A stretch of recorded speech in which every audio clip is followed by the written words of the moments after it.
Hey designers, welcome back to the studio. Today we're going to begin our first project and kind of address one of the most basic three-dimensional design challenges, which would be how to take something that comes to you flat and introduce some three-dimensional transformations to it, and do it in a way that's deliberate, right? That's kind of planned. So something like a bend or a fold or a twist in a flat plane is sort of where we'll begin. We have some help. I've given you access to a text that will kind of walk us through not only some of the basics, but also kind of give you some challenges. And then I'm really excited to see what you guys might come up with once you kind of get some of these basic things out of the way. So let's grab a few materials and practice some folds, and then I'll give you your first assignment. So for our basic cut fold project, we'll just use some practice paper, and to get some of that paper, we'll just be pulling pages right out of our sketchbook. We have some nicer paper later on that we'll use for our folds, but for now, just get a couple of pages out of the front page of your sketchbook. Now, what I would like to do is sort of get familiar with a couple of tools you guys have access to, introduce you to something that you don't have, but we can kind of modify one, and then just practice a little bit. Grab your X-Acto blade out of the kit. Also grab your popsicle stick, and you may find it helpful to grab a pencil as well. I'm going to use the 6H pencil. The 6H is printed back there on the end. You're also going to need your straight edge, which should be tucked into the front cover of your sketchbook. And you'll need your cutting board. Pull that out of the back.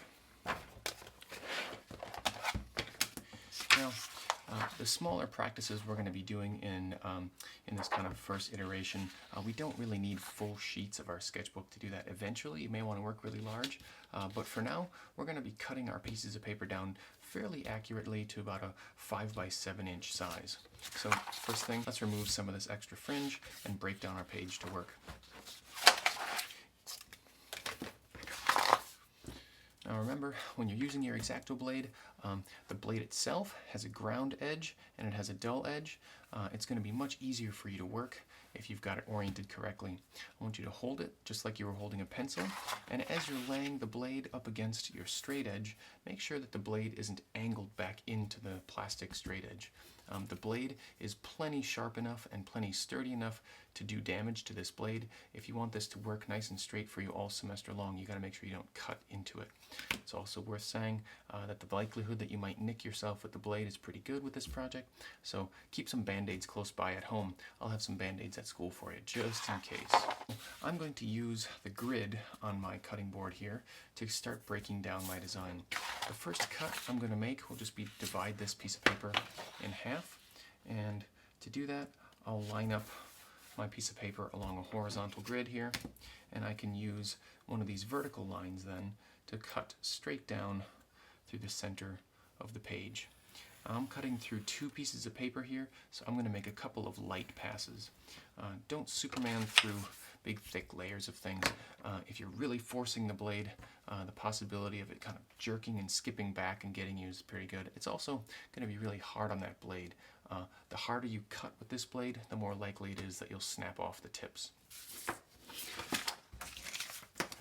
Now I'm going to just keep restacking the paper carefully so that I can keep orienting it to make successive cuts.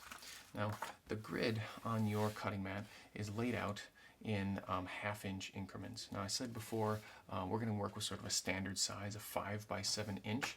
So let's start by cutting down our length here to 7 inches, and you could use the ruler markings down here at the bottom.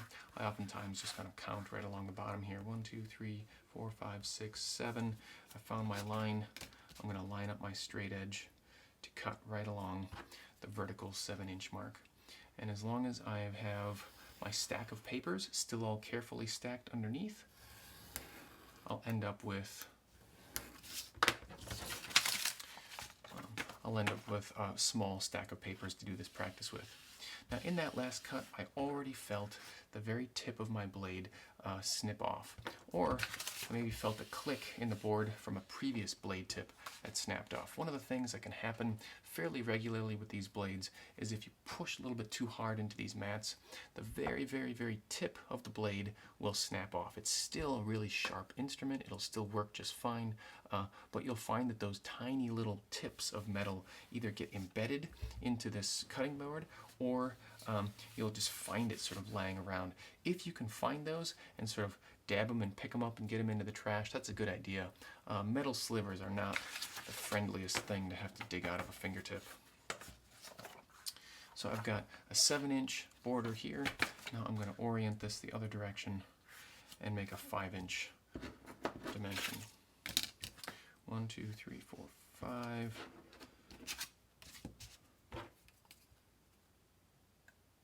These cutting mats are designed to sort of make that measuring and cutting really speedy.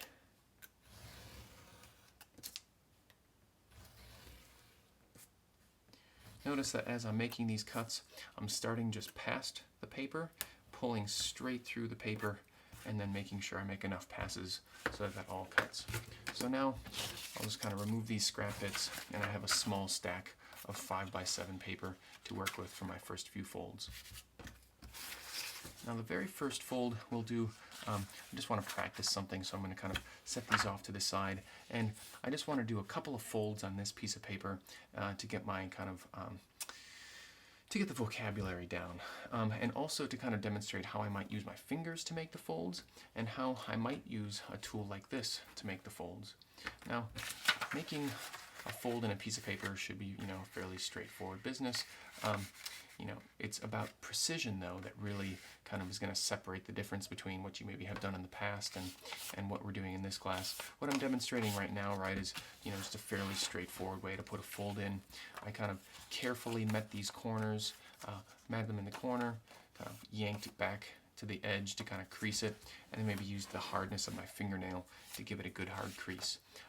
That could be, a fairly effective way to do your folds, but as your folds and cuts get more and more and more complicated, your fingers will likely end up kind of being too big or too blunt of an instrument, right? So what can we do in order to get more detailed folds? Well, we can use a straight edge for one thing to sort of help us get into tight areas where I can lay my straight edge down and I can sort of pick the paper up and maybe run a fingernail right along the inside of that crease. Now, that's going to make a nice hard crease where I might otherwise not have been able to kind of get my finger in there. Using the kind of hard edge of your straight edge is a really handy way to do that. I can also make a fold, not just that comes towards me, but make a fold that moves away from me. I'll give those a special name here in a minute. This way I've sort of put the straight edge underneath, and I'll crease the paper against the fold in that direction. Those we'll refer to as mountain valley folds, and I'll talk a bit more about that in a second. Now, if you're like me, right, you're working in a studio space where maybe I was just, changing the oil in my car, or I was just doing some welding work, or just handling some steel, and my hands are always filthy.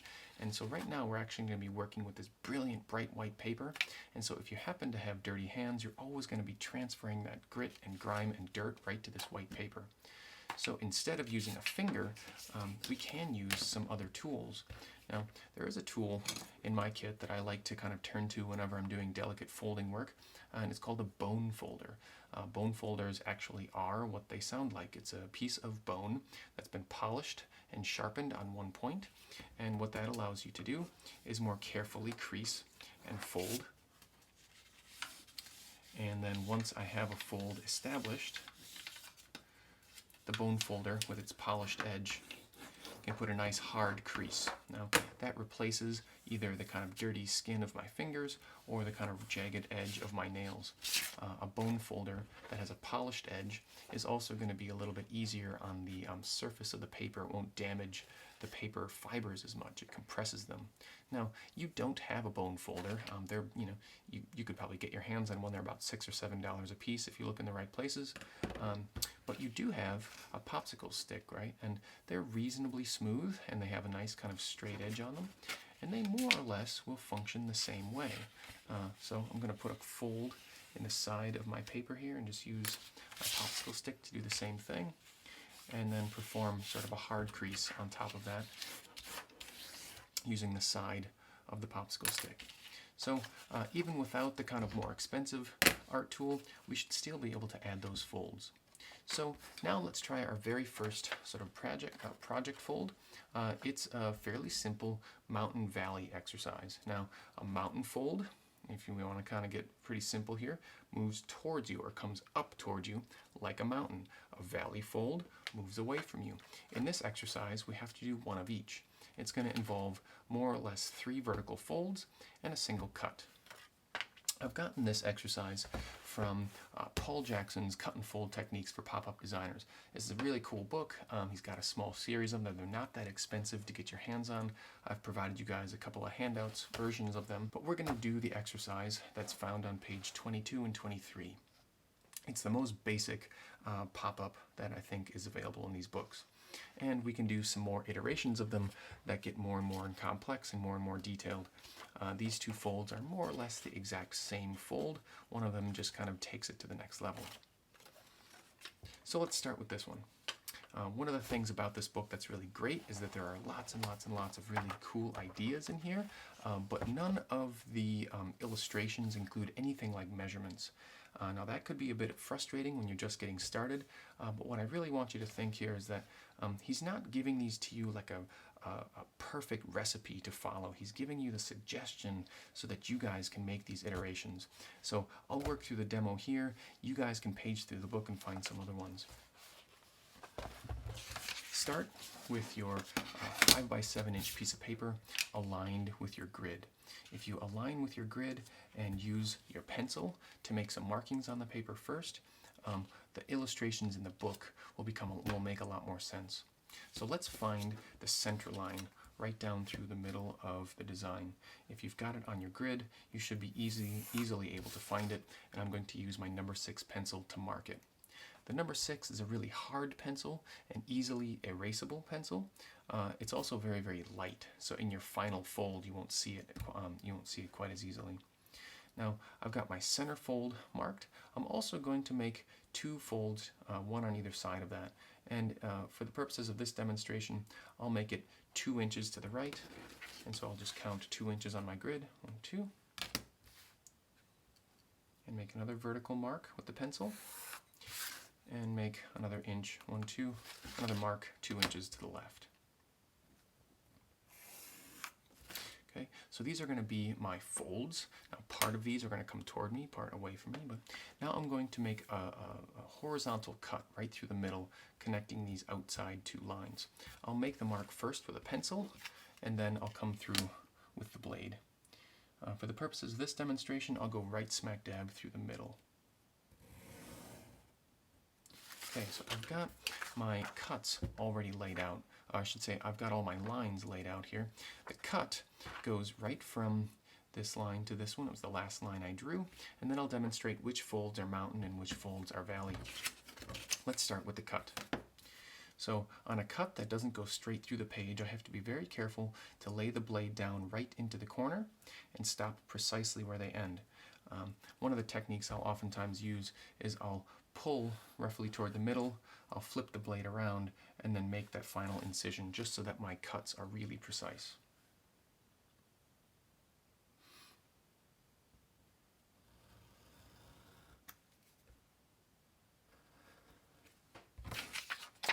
Now that cut will open up the middle of the design, and you can kind of begin to see how this piece of paper will move one up and one down. So let's start with my mountain folds, and only fold this bottom half. And you can choose whether you want to use your finger, or I'm actually going to go in with the popsicle stick and perform a light crease on the right and the left.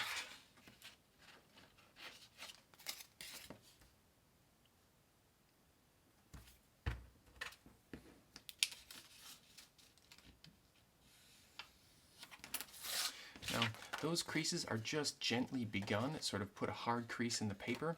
I'll eventually fold those really and give them a nice crisp edge in a minute.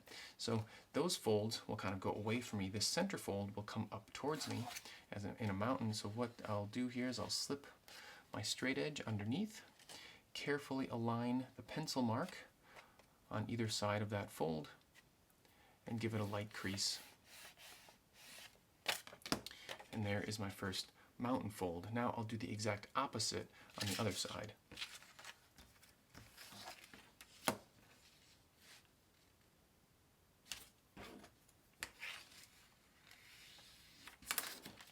Okay, you start to see how this kind of wants to walk away from me, go up and down. Now I'll use the straight edge again on either side to make that valley tip in.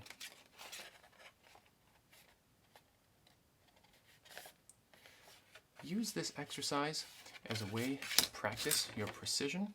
The cleaner you are in your folds, the better. Once you're confident that your initial creases are in the right place, go ahead and fold the whole thing flat, and I'll perform some sort of hard creasing on it. Essentially, I'm kind of convincing the paper now that these are the hard creases that I'm looking for. So I'll lay the popsicle stick on its side and perform a hard crease on all those areas.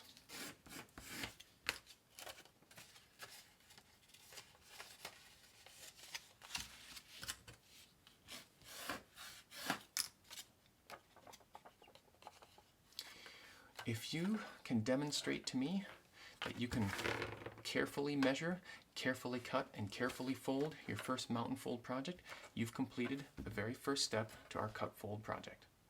I'll see you guys in class.